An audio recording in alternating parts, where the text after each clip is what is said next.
Good morning, Britain. In the past hour, BMX racers Bethany Shriver and Kai White win gold and silver respectively as Team GB add 5 medals on day 7 of the Olympics. Live updates from Tokyo throughout the morning. Obviously, the vaccine is quite new still, and it is one of the things we understand women will be worried about, but there's no evidence at the moment that the vaccine has an impact on the baby. England's top midwife urges expectant mums to get the COVID vaccine. Wales moves to tackle the pandemic early, with fully vaccinated no longer having to self-isolate from the 7th of August, over a week earlier than England.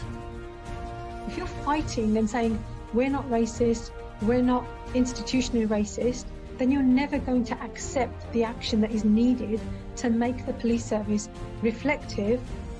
2 decades after the death of Stephen Lawrence, more damning conclusions about policing across Britain.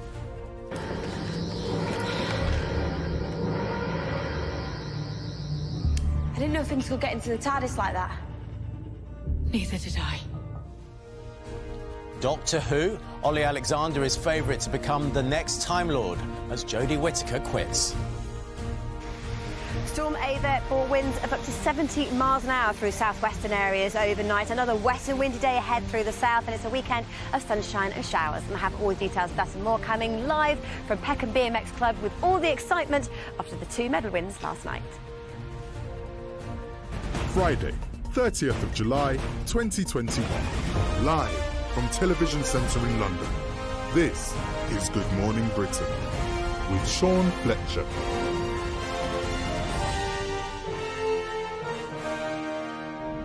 Good morning, it's 6 o'clock. Good to have you with us. We're here all the way through until 9 a.m. with Charlotte and Alex here from 6:30. First, though, our top story. Team GB is racing ahead in the medal tally this morning with the nation's first ever podium places in the BMX events. Kai White claimed silver in the men's race moments before Bethany Shriver took gold for the women. It follows a successful morning in the pool and in the hotly anticipated athletics heats. Jonathan Swain has more. Day 7, and now the Olympics take centre stage inside the Olympic Stadium. And it's looking good for Team GB in the qualifying stages. We got our first glimpse of Britain's fastest woman, as Dina Asher-Smith, in the 100 metres heats. A great chance then for gold in tomorrow's final in Tokyo. In the 100 metres, we have athletes who've already qualified. Keely Hodgkinson, Gemma Reekie and Alexander Ball are all on the starting line for the next rounds. And overnight saw the rowing events draw to a close as Britain's men's eights won a bronze. It does mean, though, that Team GB took no rowing golds home this year for the first time since the 1984 Olympics. In swimming, Duncan Scott secured his 3rd medal of the Games, taking silver in the 200 metres medley. And what a week for him. He's already won gold and silver at these Games. Teammate Luke Greenbank said a dream had come true when he won bronze in the 200 metres backstroke. But what a morning in British BMX racing. Team GB has an Olympic champion as 22-year-old Bethany Shriver crossed the line ahead of the world. And what a tremendous night in the men's final too. Kai White from Peckham took home silver. BMX racing and British achievements at these Olympics are riding high. Jonathan Swain, Good Morning Britain. Well, Phoebe Amoroso is in Tokyo for us. Phoebe, good morning to you. Well, after a few near misses yesterday, it's setting up to be a successful day today, isn't it? Absolutely, and just in the past few minutes, Ben Whittaker and Pat McCormack have won their quarter-final boxing bouts, so they are guaranteed medals. But I also caught the BMX race by the win by Bethany Shriver. Absolutely incredible race. She gave it all she could, and she could barely walk afterwards at the finish line. It really was an incredible moment. We saw her teammate Kai White also celebrating with her. He, of course, took silver, missed out on gold by the narrowest of margins. But also for women's athletics in the 800 metres, it's really good news for Team GB. 3 women have got through to the next rounds, Gemma Reekie, Keely Hodgkinson and Alexandra Bell. Now, Reekie had a great performance in her round. She qualified with a time under 2 minutes. but she will have some tough competition the next round tomorrow against US record holder AJ Wilson, who has a personal best of under 1 minute 56. So it's set to be a tough race. And just finishing up with Britain's young talent Tom Gale. He's through to the finals for high jump. We'll see how he does on Sunday. Phoebe, thank you very much indeed. Well, England's top midwife is urging expectant mums to get the COVID vaccine as new data shows the vast majority of pregnant women hospitalised with the virus have not had a jab. Katie Rickett is at James Cook University Hospital in Middlesbrough. Good morning, Katie. So they've seen a rise in the number of admissions, haven't they? Well, that's right, Sean. It's a really difficult situation, this, isn't it? We're talking about a relatively new vaccine. You can understand why mums, as they carry a new life into the world, might be nervous about getting it. But there is evidence that that is a risk. Here at James Cook Hospital, they've gone from having around 1 or 2 pregnant mums admitted a day with COVID to around 6 or 7. Now, I'm joined by Deepika Manini, who's the clinical director here. Just tell us what you're witnessing at the hospital. So the number of admissions have definitely gone up and more women are being poorly. And at the moment, to put into perspective, we have a very young mum who had to be delivered prematurely and who is in the ITU, who has been intubated currently. So what would your advice be to pregnant mums who may well be worried about getting the vaccine? So we have got a vaccine which is shown to be effective. There is some data of more than 100,000 women that it is safe in pregnancy. So all the pregnant mums over there, if you have not got the jab, please go get the jab. If you're worried, speak to your GP, speak to your midwife and your obstetricians. It is safe to have the jab. Please get the jab. And that seems to be the advice across the board. Just to go through some of the figures, according to NHS England, no pregnant woman admitted to hospital has had both doses of the jab. And since May, only 3 have had 1 dose of the jab. That means 98% of women getting admitted haven't been vaccinated at all. This is what the chief midwife of the Royal College of Midwives had to say as well. Obviously, the vaccine is quite new still, and it is one of the things we understand women will be worried about, but there's no evidence at the moment that the vaccine has an impact on the baby. What we do know is if women are unvaccinated and get COVID and are sick, the impact is that those babies then have to be delivered early, and therefore there's an increase in premature birth. Now, there may well be people sat at home saying, I'd like to know some evidence that the vaccine is safe. There isn't a lot of research out at the moment, but in the US, out of 130,000 vaccinated mums, there have been no safety concerns. Here in the UK, out of 55,000 vaccinated mums, again, no safety concerns. So that's about all we've got to go on at the moment. But I think the most sound piece of advice coming out today is if you are in doubt, if you are concerned, speak to your individual midwife, obstetrician or GP and get that individual advice if that makes you feel more confident. Yeah, and we're going to have more on this in the next 10 minutes. Katie, thank you. The Prime Minister is under pressure to change his strategy for England after Wales confirmed fully vaccinated adults will not have to isolate after being in close contact with someone with COVID from August the 7th. The move to end the so-called pingdemic, which has forced some businesses to close because of a lack of staff, will come into effect in England 9 days later. Lorna Shaddock is in Cardiff for us. Lorna, First Minister Mark Drakeford wants to keep people in Wales working. Yeah, that's right, Sean, and it may be very wet and windy here in Wales this morning, but the statistics on vaccination are looking an awful lot brighter. Around 80% of adults are now double jabbed here in Wales, and that is why the First Minister, Mark Drakeford, feels so confident going ahead with this move, moving to a system of warn and inform when it comes to test, trace and isolate instead. And what it means is that you will still be contacted if you have been in close contact with somebody who tests positive for coronavirus, but instead of being told to self-isolate, if you've been double jabbed, you will instead just be given advice on how to protect yourself and protect other people. So that will apply to all fully vaccinated adults, as well as all children and young people under the age of 18. So the Labour leader, Sir Keir Starmer, is now challenging Boris Johnson to match that 7th of August date in England as well. At the moment, of course, a similar system in England doesn't come into force until the 16th of August. So ministers in Westminster under a bit of pressure on that, but also pressure, meanwhile, over in Northern Northern Ireland on the Stormont executive, because around 1,800 healthcare workers in Northern Ireland are now self-isolating, and healthcare bosses there say most of them, the vast majority of them, don't actually have the virus. They've simply been in close contact with someone who does, and it's causing real problems and pressure on the healthcare system over there. So an example really of the kind of pandemic problems that Wales is seeking to avoid by bringing in this new system from a week tomorrow. Lorna, thank you. Deep-rooted and persistent racial disparities still exist in policing, 22 years on from the landmark Macpherson report, according to the Home Affairs Committee. They're calling for urgent action to tackle the unjustified use of stop and search and low levels of black and ethnic minority officers within the force. Nithya Rajan is at New Scotland Yard for us. Good morning, Nithya. Well, in the decades since the death of Stephen Lawrence, there clearly still is a lot of room for improvement in policing.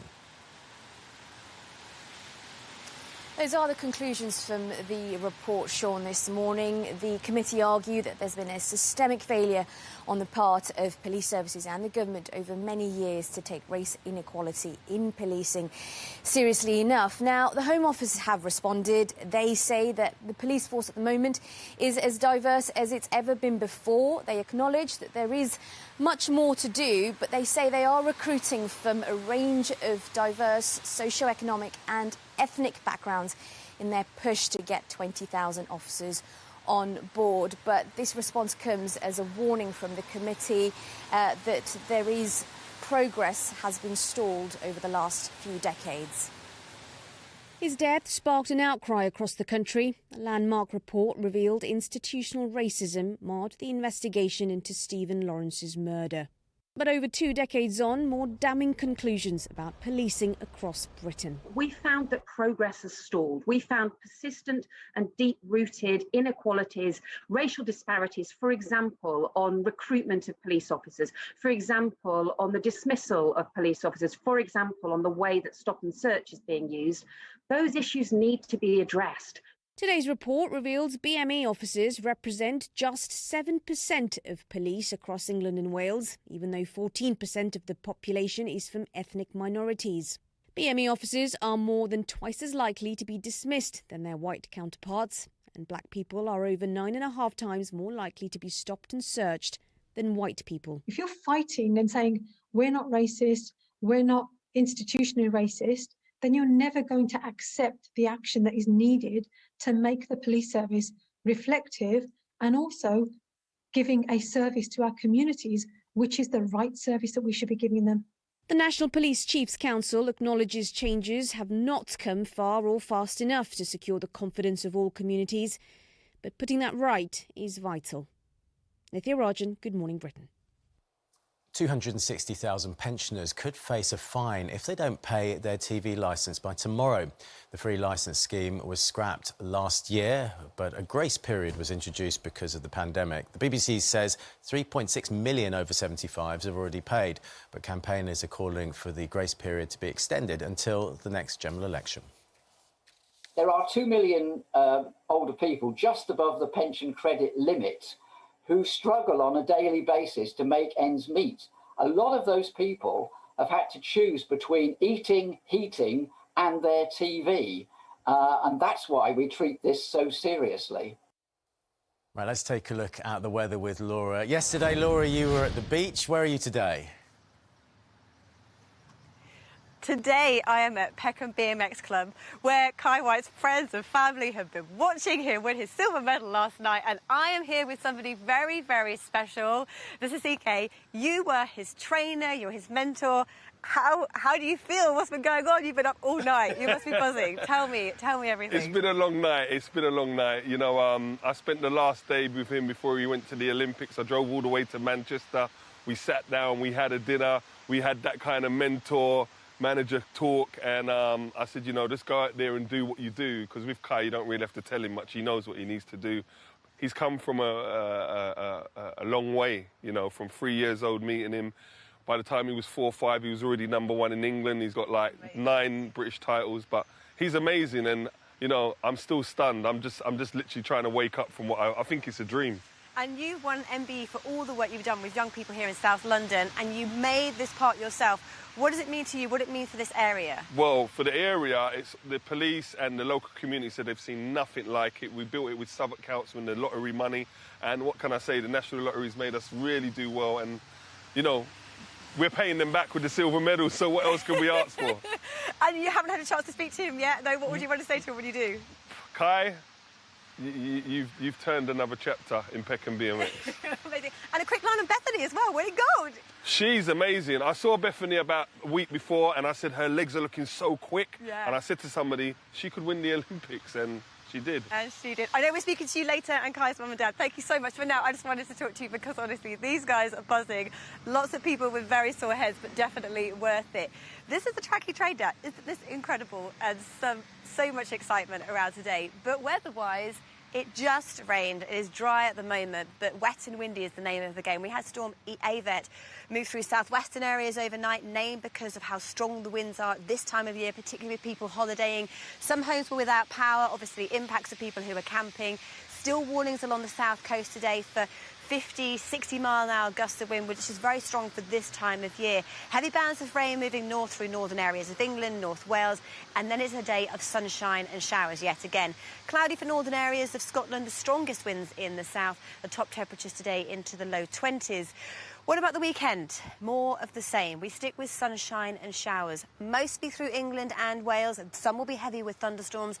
Scotland and Northern Ireland looking that bit drier, but the outlook remains cool and unsettled. So wet and windy and cool is the name of the game. And it's really keep those umbrellas handy if you can hold on to them, particularly along the south coast with those strong winds. But for the time being, I'm going to see if I can get myself a bike. You can train me. Maybe you'll see me in the Olympics 3 years' time. Living the Olympic dream. Laura, thank you. Good Morning Britain is here all the way through until 9 o'clock with Charlotte and Alex here from 6:30 after actress Jodie Whittaker announced she's stepping down from her historic role as Doctor Who. I'll be joined by an expert of the show to find out just who could be the next Doctor. Plus, she's the formidable Evelyn Plummer on the cobbles. Dame Maureen Lipman tells us why she's written a book all about toast. First, let's get the news, travel and weather where you are.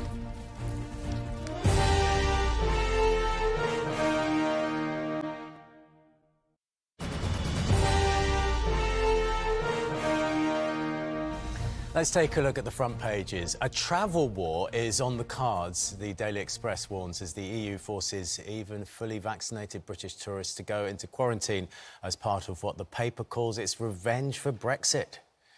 The Daily Telegraph cast doubt on exactly how many people are in hospital because of COVID, based on a survey taken before Freedom Day. And The Guardian covers a landmark report by MPs that criticises the police and ministers for failing to improve their record on race. Well, England's top midwife is urging expectant mums to get the COVID-19 vaccine, as new data shows the vast majority of pregnant women hospitalised with the virus have not had one. Well, Jill Walton, Chief Executive of the Royal College of Midwives, joins me now. Good to see you there, Jill. The Chief Midwifery Officer for England has written to fellow midwives, also to GP practices right across the country, stressing the need to encourage pregnant women to get the jab to protect them and their baby. Why is it so important? What is the risk if a pregnant woman gets COVID? Well, the risk for pregnant women if they get COVID is they can get very seriously ill. And in order to have the treatment they need, quite often the baby needs to be delivered, and some of those babies, therefore, are delivered very premature, so that women can be treated. And some of those women, unfortunately, are ending up in intensive care units. We know that the current Delta variant is creating a more serious illness. And, 98% of women in hospital currently have not had the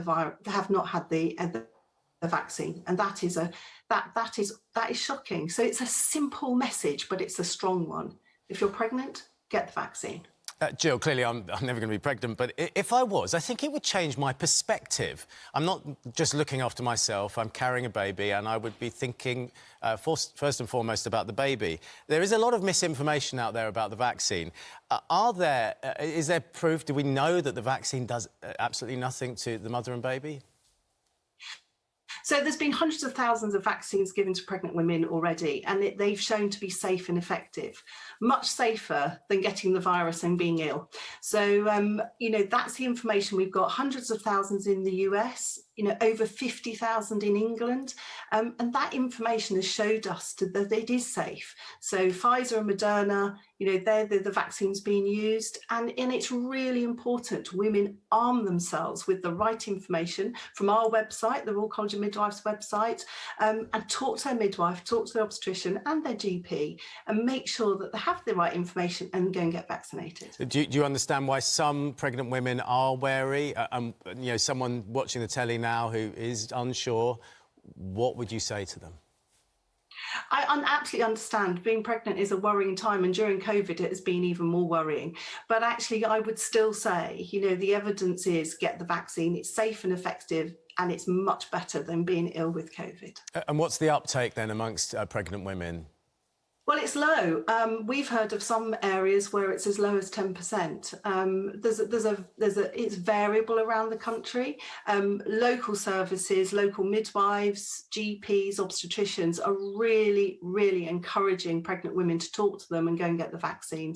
And that's a very clear message today, actually, from Jackie Dunkley-Bent, the chief midwife, and we really support that message. I think you touched on it earlier. Just tell us where we can get information. You're a pregnant woman watching and you're not sure, but you're interested in what you've just said. Where's all the info? Well, they can go to the Royal College of Midwives, the Royal College of Obstetricians and Gynecologists website, the NHS, but actually to speak to somebody, their own midwife, their GP or their obstetrician. Jill Walton, Chief Executive of the Royal College of Midwives, thank you very much indeed for joining us. Well, it's finally official. The first ever woman to play the Time Lord in Doctor Who. Actress Jodie Whittaker has announced she's set to leave the iconic programme. In a moment, we'll find out just who could be replacing her. But first, here's Jodie in the last series, teaming up with Bradley Walsh. And why do you keep looking at pictures of a fish? Steganography. There's another image hidden within the pixels of that photo. It's basic spycraft in your time. Easy way to smuggle out information because there's no pattern to look for. No two stegs are the same. So one's hidden inside the other? Duck. Exactly. Luckily, I can read pixels. I took a correspondence class. Duck. Ooh, the outback. Gone full hermit. Joining me now is Doctor Who expert Emily Cook. So, Emily, she's handing back the Time Lord keys. Has Jodie been a good doctor? Jodie's been a lovely doctor. She's been brilliant. She has been such a wonderful ambassador for the show since the beginning, really. And everyone always talks about how unique a role the Doctor is to play. And it really is a unique role. It's more than just playing this character on screen. She is adored by so many fans, lots of young female fans in particular, lots of young girls have just been captivated by her Doctor, and she has just taken on that role so wonderfully and embodied everything that the Doctor and Doctor Who as a show is about. Yeah, I completely agree. Just looking at on the front page of the Daily Telegraph, woke Dr. Whittaker quits the TARDIS. It's not a brilliant headline. It goes on to say ratings dropped and the show became embroiled and roused over woke storylines. Is that a bit unfair? It is a bit unfair. All of telly is subjective anyway. We all like different things when we watch telly, and that very much goes for Doctor Who, because over the number of years that it's been running, it's been running for decades, remember. It's been such a different show, yet exactly the same show over this time. And this is a very kind of fresh, new version of the programme. And I think headlines like that are unfair because there are going to be some people that have come across Doctor Who with Jodie's Doctor for the very first time and just been utterly captivated by the whole programme. And for them, she will be their Doctor, and they'll be heartbroken when she moves on. These young fans might not even know what regeneration is yet, and that's quite exciting and terrifying for them to discover themselves. But I just think she has been brilliant, and I think she deserves to be recognised for everything that she's done for the programme. Yeah, that's what I love about it, that there's a new generation enjoying it in the same way that I did in the early 80s, and that we all have in many ways at different eras. So who's going to be the next Doctor? That's the obvious question. Well, I can hand on heart say I don't know. There are obviously people predicting. The moment a Doctor is announced as leaving, all of the Doctor Who fans online on Twitter are putting out their predictions. I see you've got Chris Marshall there. Chris Marshall is always on the list. He somehow always pops up. But, you know, Ollie Alexander has been touted around as well. He would be brilliant, but we have heard from his team that it isn't going to be him. So who knows? Michaela Cole would also be a really good choice. But what I love about the role of the Doctor is that it isn't a prescriptive role. So we can be kind of saying all of these different names, and all of these actors and people are very different types of people, but they could all play the Doctor because it's just such a diverse part. I personally think Jo Martin would be a brilliant full-time Doctor. If you haven't been watching Doctor Who recently, you won't necessarily know the name, but she's been a brilliant recent recurring character in the series, playing a fugitive version of the Doctor, and she could be brilliant full-time. But this is all speculation. As I say, I have no idea. The number of people that do know if the Doctor has been cast would be a very small number of people, so we'll have to wait and see. Emily, I was hoping you were going to tell us, but yeah, I understand nobody knows. No, really good. Oh, we will bribe you. Thank you very much indeed. Great to talk to you. Pleasure. Coming up next, Charlotte and Alex will be here. Should caravans have a curfew? They're a second home for thousands of Brits, but some think their time on the road needs to be controlled. They'll be debating that next.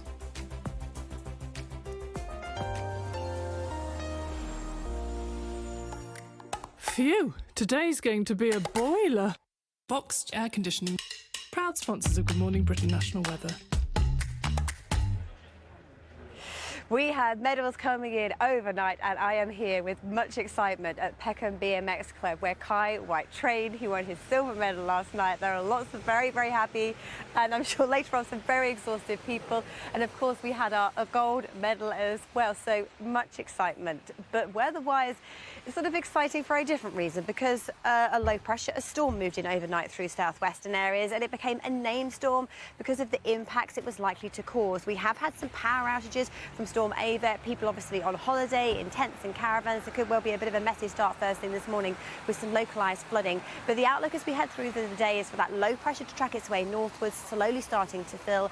Strong winds through the south of the UK, gusting still 40-50 miles an hour throughout the day today, with our bands of heavy rain moving their way northwards. And then it's a day of sunshine and showers, still fairly cloudy through northern areas of Scotland, and today's top temperature with some sunshine just into the low 20s.